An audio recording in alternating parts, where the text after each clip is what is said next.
Bueno. ¿Cómo están? Como decía mi abuelita, ¿se acuerdan cómo decía mi abuelita? Que Dios me lo bendiga, me lo favorezca, ¿y qué más? Y me lo llene de bendiciones hasta que sobreabunde. Era una abuelita bien sabia, ¿verdad que sí? Bueno, hoy vamos a comenzar a seguir con la serie de la oscuridad a la luz. ¿Y cuál creen que es el personaje de hoy? Ya se lo deben haber imaginado con la lectura de la Escritura, ¿sí o no?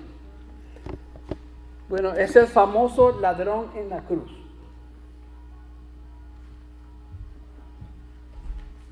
El ladrón en la cruz. Amén. Para eso nos vamos a ir a Lucas 23. Lucas capítulo 23. Jesús en su tiempo aquí en la tierra no estuvo exento de acusaciones, burlas e insultos en su camino a la cruz. En Lucas 23 podemos ver que esto no ha cambiado en lo absoluto. Por ejemplo, en Lucas 23 del 1 al 2 nos dice la palabra: entonces toda la asamblea de ellos se levantó y llevaron a Jesús ante Pilato y comenzaron a acusarle diciendo: hemos hallado que éste pervierte a nuestra nación, prohibiendo pagar impuestos al César y diciendo que él mismo es Cristo, un rey. Cuando Pilato determina que no encuentra delito en Jesús, los principales sacerdotes y la multitud dicen en Lucas 23:5: él alborota al pueblo enseñando por toda Judea, comenzando desde Galilea hasta aquí. Luego en el versículo 10, cuando Jesús está ante Herodes, los escribas se unen a los principales sacerdotes y lo acusan con vehemencia. Lo acusan con vehemencia. De los versículos del 35 al 37 vemos que como el pueblo, los gobernantes y los soldados continúan su burla. Vamos a verlo allí en el 35 al 37. Del 35 al 37 dice: y el pueblo estaba allí mirando, y aún los gobernantes se mofaban de él diciendo: a otro salvó, que se salve a sí mismo si este es el Cristo de Dios su escogido. Los soldados también se burlaban de él, acercándose y ofreciéndole vinagre y diciéndole: si tú eres el rey de los judíos, sálvate a ti mismo. En la cruz Jesús murió con dos criminales, uno a la derecha y uno a la izquierda. Y por ahí se estaban poniendo a inventar a la gente que, bueno, el de la derecha fue el que se salvó y el de la izquierda fue el que se fue para el infierno. La Biblia no nos dice eso, pero sí nos dice que está uno a la derecha y uno a la izquierda. Ahora, esta palabra criminal es en el griego kakurgos y significa criminal, malhechor, salteador de caminos o bandido. Aunque podrían haber sido ladrones comunes, también podrían haber sido el tipo de bandoleros que atacaban a grupos solitarios de viajeros desde Jerusalén a Jericó. A estos grupos los despojaban de sus posesiones y los daban por muertos, como el caso de la víctima en la palabra del buen samaritano. Eso está en Lucas 10 del 25 al 37. Ahora, los dos ladrones estaban empezando a insultar al Señor, los dos. En Marcos 15:32 dice: los que estaban crucificados con él, en otras palabras, los dos, él también lo insultaban. Y en Mateo 27:44 dice: en la misma forma lo injuriaban también los ladrones que habían sido crucificados con él. O sea que los dos ladrones al principio estaban insultando al Señor. Ahora observe la expresión en la misma forma. ¿Qué significa? Bueno, significa que estos ladrones los estaban insultando de una manera muy similar a las otras personas. ¿Sí o no? La gente que pasaba, por ejemplo, meneaban la cabeza y le decían en Mateo 27:40: tú que destruyes el templo y en 3 días lo reedificas, sálvate a ti mismo, si tú eres el Hijo de Dios, desciende de la cruz. Lo estaban mofando. Los principales sacerdotes, los escribas y los ancianos decían en Mateo 27:42: a otro salvó, a él mismo no puede salvarse, Rey de Israel es, que baje ahora de la cruz y creeremos en él. En Dios confía, que lo libre ahora si él lo quiere, porque ha dicho: yo soy el Hijo de Dios. Es por eso que ambos ladrones tenían una idea de quién era Jesús y las cosas que le había hablado, porque los ladrones escucharon, a pesar de que estaban diciendo la verdad, lo estaban diciendo de manera de burla, que él era el Hijo de Dios, que bájate de la cruz porque tú eres el rey, bueno, y eso. Pero ahora pasa algo bien interesante. pasa algo bien interesante. Uno de ellos lo continúa insultando, y eso está en el versículo 39. Vayamos a ir rapidito.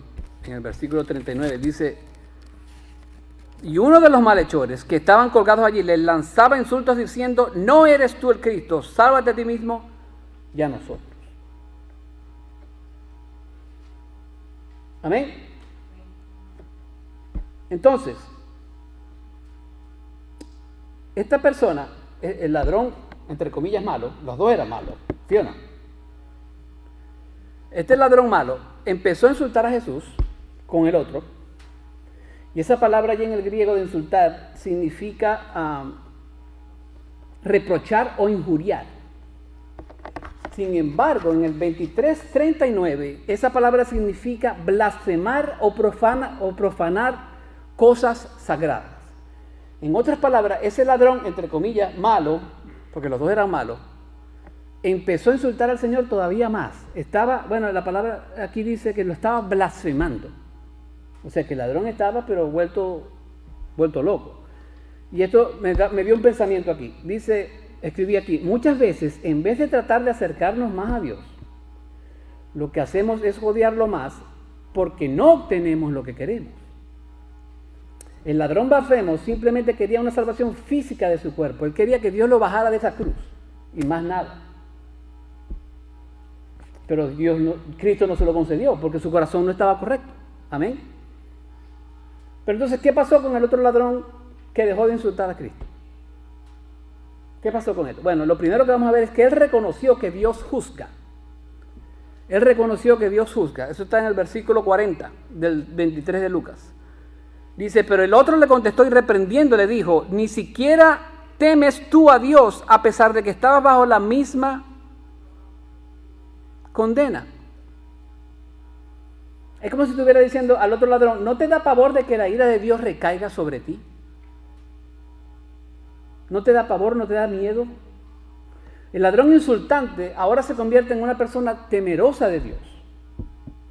El Espíritu Santo obra milagrosamente en su corazón entenebrecido y de pronto se da cuenta de que lo que estaba recibiendo de un juez humano era solo una pequeña muestra de lo que le iba a dar un juez divino. ¿Y el juez divino quién es? Dios. Se dio cuenta de que la magnitud y la severidad del juicio de Dios para aquellos que están apartados de Él. Un temor a Dios que antes no existía, ahora está presente en la vida del ladrón. Miren, es muy probable que este ladrón era un judío y por lo tanto fue criado aprendiendo la ley de Dios y lo importante que era obedecerla. Evidentemente él quebrantó esa ley de tal manera que lo pusieron en una cruz. Él no está buscando a alguien que lo saque del problema donde se ha metido. Él no está tratando de encontrar a alguien que lo pueda salvar de la muerte física. Él sabe que va a morir. Yo no conozco ningún ejemplo en la historia que lo hayan bajado de la cruz. O sea, iba a morir. Sin embargo, él quiere asegurarse de que él va a ser salvo del juicio divino. Su problema no es realmente lo que está sucediendo en la tierra, sino lo que va a suceder cuando Cristo venga otra vez a juzgar este mundo. Entonces, él reconoció que Dios juzga. Lo otro, muy importante, que él reconoció su pecado. Fíjense en la primera parte del 41, dice: y nosotros a la verdad justamente porque recibimos lo que merecemos por nuestros hechos. Él reconoció su pecado. El Espíritu de Dios lo había convencido de su pecado y sus ojos se abrieron para entender con claridad lo que estaba sucediendo. Por eso la canción Abre mis ojos, oh Cristo. Amén. Y esto me recuerda a las palabras que Jesús le dijo a Pablo en Hechos 26 al 18, cuando Pablo se convirtió y el Señor lo encomendó a predicar el Evangelio. Él escribió lo siguiente. Dice: para que les abras sus ojos a fin de que se conviertan de las tinieblas a la luz y del dominio de Satanás a Dios, para que reciban por la fe en mí el perdón de pecados y herencia entre los que han sido santificados. Tremenda comendación. 4 cosas por lo menos hay ahí. Que le abran los ojos, ¿para qué? Para que se conviertan de las tinieblas a la luz. Y después otro sinónimo, para que se transfiera del dominio de Satanás al dominio de Dios. Y eso no es lo que hace el Evangelio. Lo otro es para que reciban por la fe el perdón de pecados. Y lo otro es para que reciban una herencia con los que han sido santificados. Amén. Tremendo, tremendo. Definitivamente los ojos espirituales del ladrón arrepentido habían sido iluminados sobrenaturalmente en ese día tan fatídico, tan horrible. Porque Dios es grande. Él estaba muy claro al reconocer que tanto su castigo como el del otro ladrón era justo, pero no el de Jesús. No el de Jesús.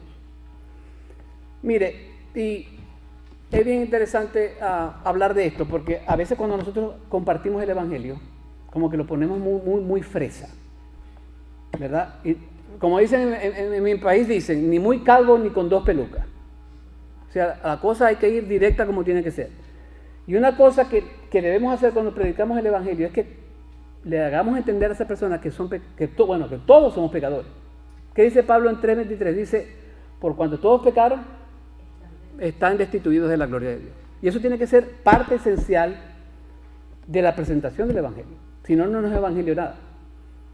Yo no sé si usted alguna vez ha escuchado que el Evangelio para el no creyente es ofensivo. ¿Ha escuchado eso? Porque a nadie le gusta que le digan que usted es un pecador. Pero esa debe ser la parte inicial del Evangelio. Que la gente sepa que es pecadora y que se merece el infierno. Ahora, si no enfatizamos que somos pecadores, ¿cómo le vamos a hacer entender a esa persona que necesita un Salvador? No podemos. Tenemos que explicarle que todos somos pecadores porque necesitamos un Salvador.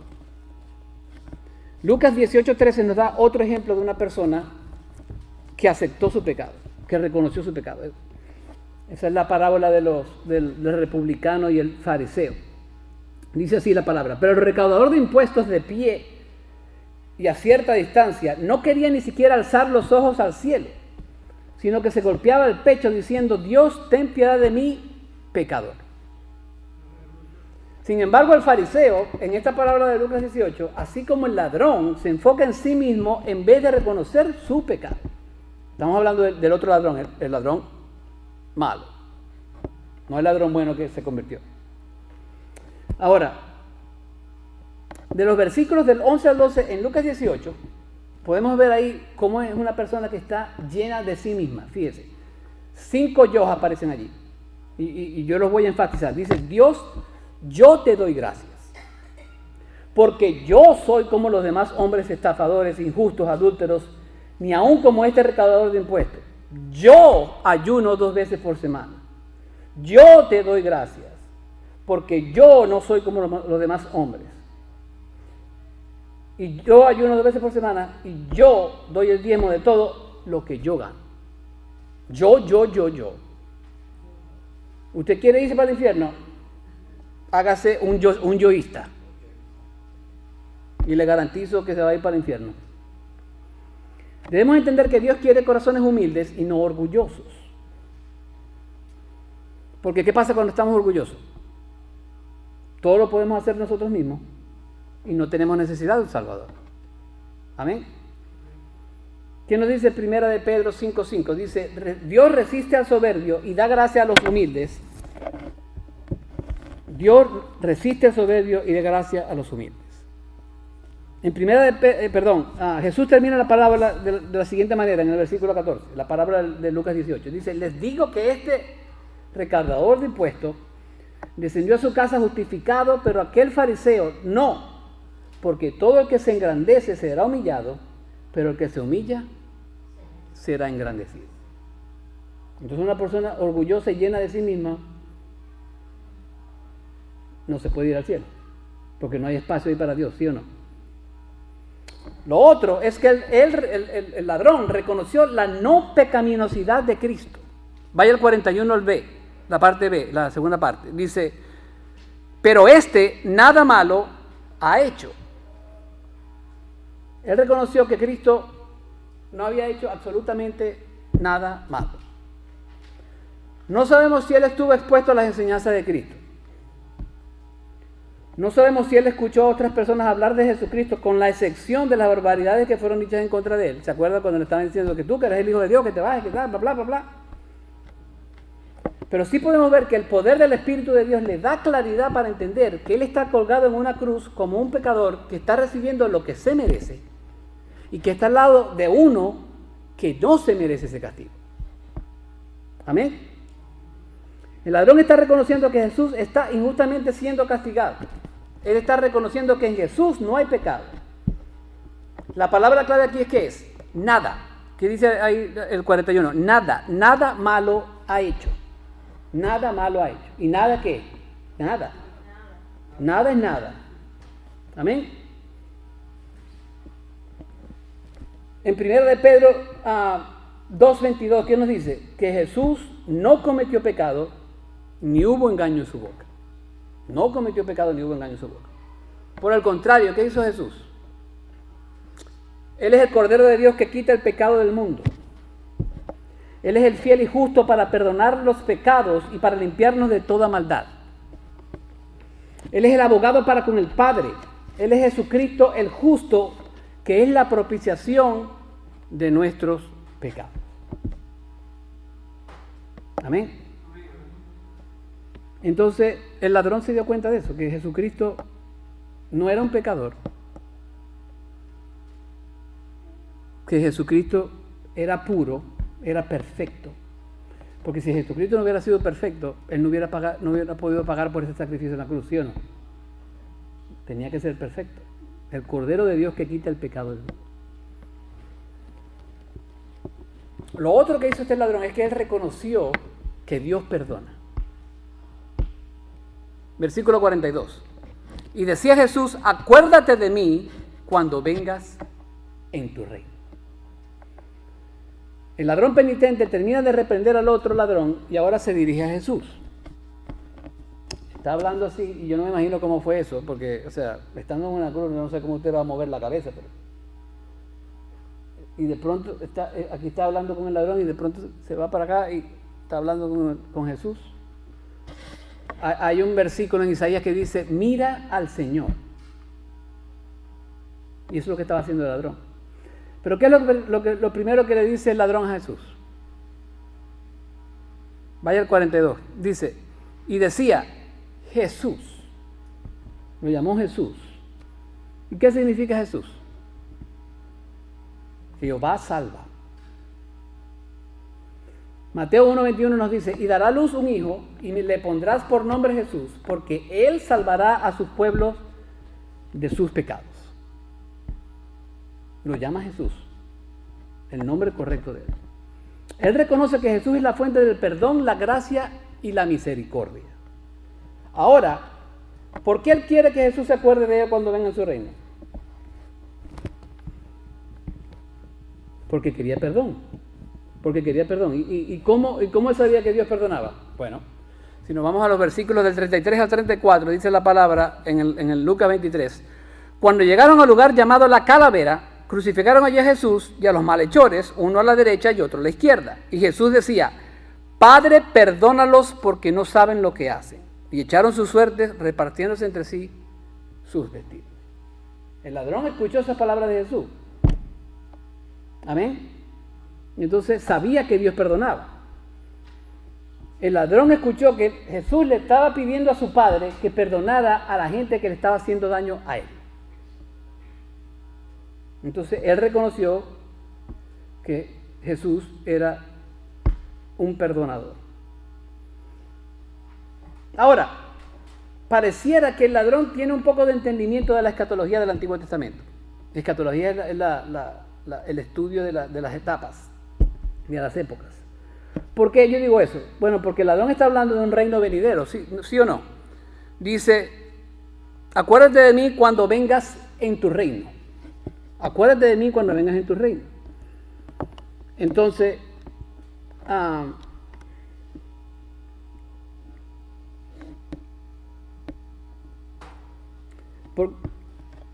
perdón. Miren, esto es como si estuviera diciendo el ladrón, si hay perdón, si hay gracia, si hay misericordia disponible de Dios, para las personas que están haciendo esto, tal vez pueda haber gracia, misericordia y perdón para mí. Quizás yo podría ser uno de los que recibe ese perdón. Eso es lo que está diciendo el ladrón. Eso es lo que está diciendo el ladrón. Ahora, probablemente durante los años en los cuales estuvo aprendiendo las Escrituras, él aprendió que el Mesías vendría al final de los tiempos. Y cualquier judío que había estudiado las Escrituras cuando estaba pequeño sabía esas cosas. Y establecería su reino cumpliendo todas las promesas a Abraham, todas las promesas a David y todas las promesas reiteradas por los profetas. Probablemente él entendía que habría un reino establecido en la tierra donde Israel sería salvo, Jerusalén sería exaltada, el Mesías establecería su trono en Jerusalén y desde allí gobernaría el mundo. Y de esa manera el mundo estaría lleno de paz y las bendiciones que solo Jesús puede dar. Que solo Jesús puede dar. Ahora, así como el centurión, ¿qué dijo el centurión? Eso está más adelante en el capítulo 23, dice, seguramente este es el Hijo de Dios. Entonces, así como el centurión, el ladrón estaba convencido de que Jesús era el Hijo de Dios. Y esta expresión Hijo de Dios ya la vimos al principio cuando lo estaban insultando. La gente estaba usando esa expresión. O sea, ya de allí el ladrón ya sabía de lo que estaba, de por qué Jesús estaba siendo crucificado. Porque se había llamado, hecho Hijo de Dios, se había llamado él, que él era Dios, pues. Ahora, el ladrón sabía que los tres en la cruz iban a morir. Sin embargo, su pregunta refleja claramente la comprensión de que aunque Jesús moriría, Jesús volvería a vivir. Porque dice, cuando vengas en tu reino. Cuando vengas en tu reino. Entonces, esta expresión, cuando vengas en tu reino, nos da a entender que el ladrón tenía la esperanza de que Jesús algún día iba a regresar. Si no, ¿para qué la dice? ¿Cuánto sabía el ladrón de la resurrección? Bueno, nos da a entender, no podemos afirmarlo con certeza, pero sabemos que Jesús acababa de resucitar a Lázaro de entre los muertos y que algunos judíos habían dicho, contemplado lo que había hecho y creído en él. Eso está en 11:45. La resurrección de un hombre que de entre los muertos seguramente debe haberse extendido por toda la ciudad. ¿Es posible que el ladrón había escuchado esta noticia? Es posible. Pero cuando lleguemos allá le vamos a preguntar, ¿verdad? También como judío, él pudo haber estado consciente de algunas de las profecías del Antiguo Testamento que hablaban de la resurrección. Por ejemplo, Daniel 12:2 dice, muchos de los que duermen en el polvo de la tierra despertarán, estos para vida eterna, pero los otros para vergüenza y desprecio eterno. Ahora, tengamos en cuenta que estas cosas el ladrón solo las pudo entender. ¿Por qué? Porque Dios le había abierto sus ojos, así como lo hizo con Lidia. Es un milagro, es un milagro. Por ejemplo, Matthew Henry nos dice, ser recordados por Cristo, ahora que Él está en su reino, es lo que debemos desear y orar fervientemente, y será suficiente para asegurar nuestro bienestar al vivir y al morir. Cristo está en su reino, intercediendo por todos nosotros. Y yo lo puse un poquito más personalizado aquí, y yo escribí, debiéramos orar diciendo, Señor, acuérdate de mí e intercede por mí, porque tú estás gobernando. Debiéramos decir, Señor, acuérdate de mí en la muerte, acuérdate de mí en la resurrección, acuérdate de mí y gobierna en mí por tu espíritu, porque tú estás preparando lugares para los que son tuyos. Acuérdate de mí. Mire, y esto me recuerda a mí la historia de José. ¿Cuándo se acuerdan de José? ¿Amén? José le dijo al copero de Faraón, cuando lo metieron preso, le dice, cuando te vaya bien, acuérdate de mí y muéstrame bondad. Mencióname al Faraón y sácame de esta prisión. En Génesis 40:14. Acuérdate de mí. Entonces este ladrón le dijo a Jesús, Señor, acuérdate de mí. Acuérdate de mí. Ahora, ¿usted cree que Dios se acordó del ladrón? ¿Qué nos dice la palabra allí? Claro que sí se acordó del ladrón. Ahora, ¿podemos decir que el ladrón confesó su pecado? Claro que sí. Ahí lo dice. Ahí lo vimos en el punto anterior. ¿Podemos decir que el ladrón se arrepintió? No verbalmente, pero cuando usted escucha la expresión, acuérdate de mí, yo creo que el ladrón se arrepintió.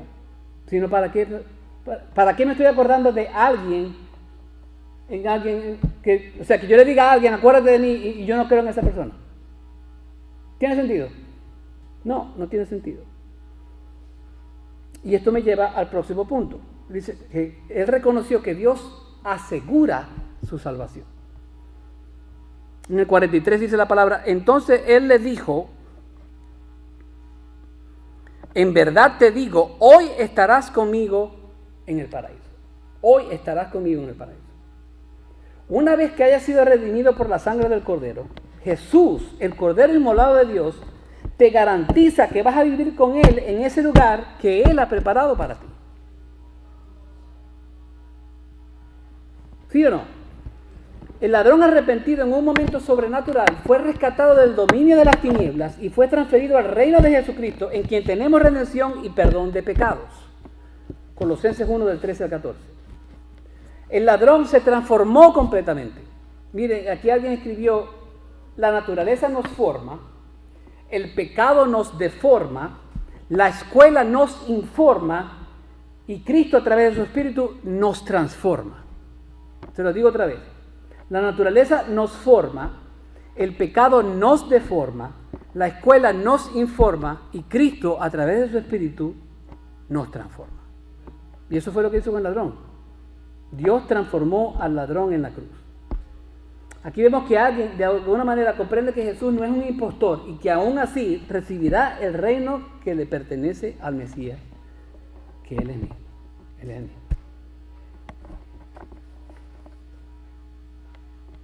Ahora, ¿cómo puede existir una fe tan grande en un momento tan oscuro? Cuando las tinieblas estaban cayendo sobre ese ladrón moribundo,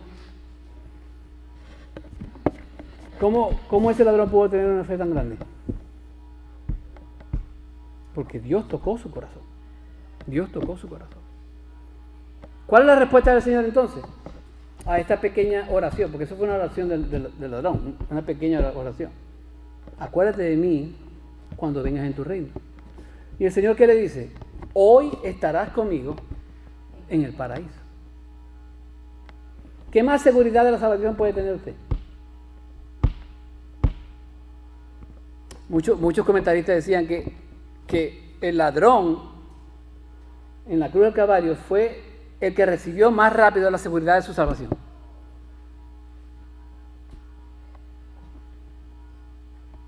Amén. Hoy estarás conmigo en el paraíso. El Señor nos dijo, pudieras estar en el paraíso. El Señor nos dijo, de pronto vas a estar. El Señor nos dijo, probablemente vas a estar. No, Él dijo, hoy estarás conmigo en el paraíso. No es una probabilidad, es una certeza. Porque Dios mismo te lo está diciendo. Hoy estarás conmigo en el paraíso. Miren, esta palabra hoy la han vuelto basura.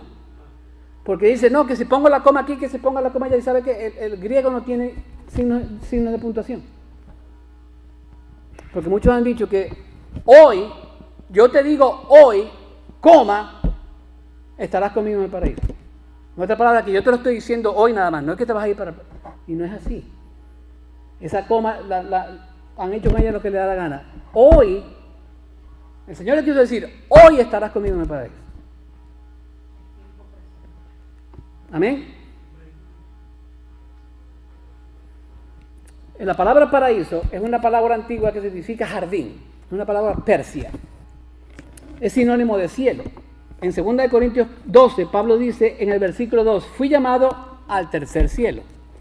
Y en el versículo 4 dice que él fue llamado al paraíso. Entonces estamos hablando de lo mismo. Dios está diciendo que hoy estarás conmigo en el cielo. No hay cuestión intermedia. Porque a veces la gente habla del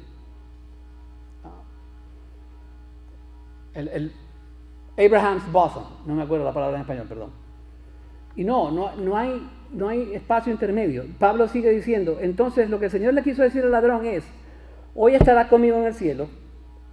Porque en 2 Corintios 5:8 dice que él prefiere estar ausente del cuerpo y presente con el Señor. Tú te mueres y directo vas a estar con Dios. Tú no te vas a un espacio. o purgatorio o lo que sea. No hay espacio intermedio. Te mueres, Pablo lo dijo, estoy presente aquí, ausente con el Señor. Este era un hombre, este ladrón era un hombre que iba directo al infierno, y en el momento más inesperado de su vida, Dios lo toca, le da completa claridad de sí mismo sobre Cristo, y por medio del Espíritu Santo lo rescata del juicio divino. Solo Dios puede hacer eso. Y eso es algo bien, eso lo vamos a ver al final de la serie. Más o menos eso es lo que le pasa a Pablo. Va caminando y de pronto una luz, ¡pau! Y ahí está. Entonces, ese mismo día se reunió con él en el cielo después de experimentar el milagro más grande que Dios te puede dar. ¿Cuál es ese milagro? El milagro de la salvación. El milagro de la salvación. Amén. Entonces, ¿eres salvo en esta mañana? ¿Reconoces que la ira de Dios va a recaer sobre ti si no estableces una relación con Él?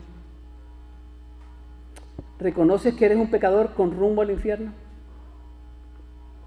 ¿Reconoces que Dios perdona si vienes a Él con un arrepentimiento genuino?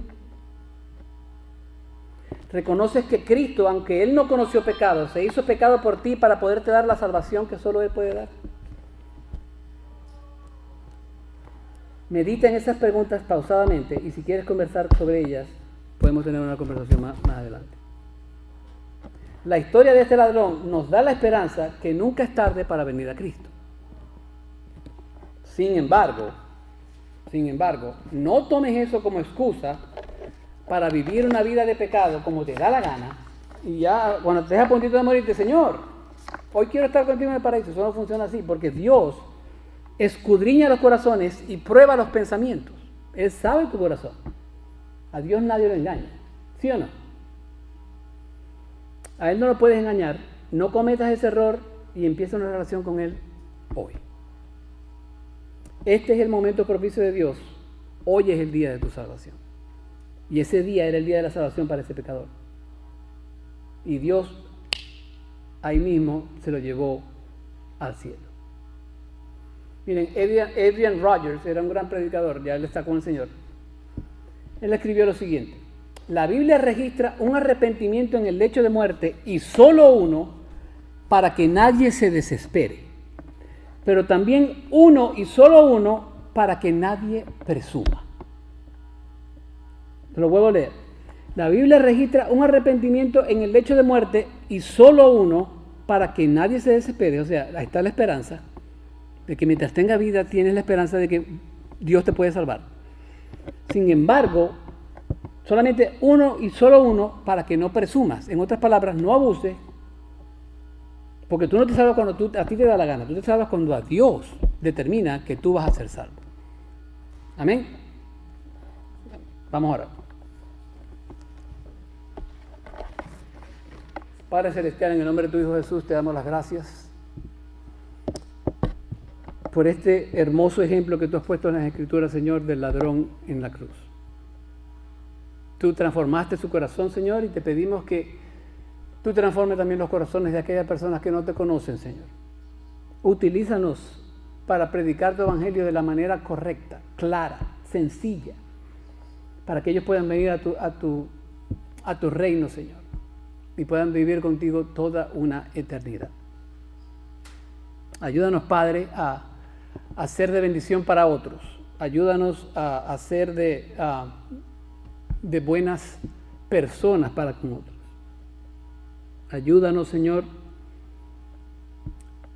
a trabajar en tu reino, Señor, de una manera especial, y que tú, Señor, como tu pueblo, que tú nos bendigas día tras día. Ayúdanos a caminar en tu palabra. Ayúdanos a caminar con otros, a pesar de que a veces, muchas veces, es difícil. Pero, Señor, en ti todo lo podemos hacer. Bendícenos, Padre. En el nombre de tu Hijo Jesús. Amén y amén.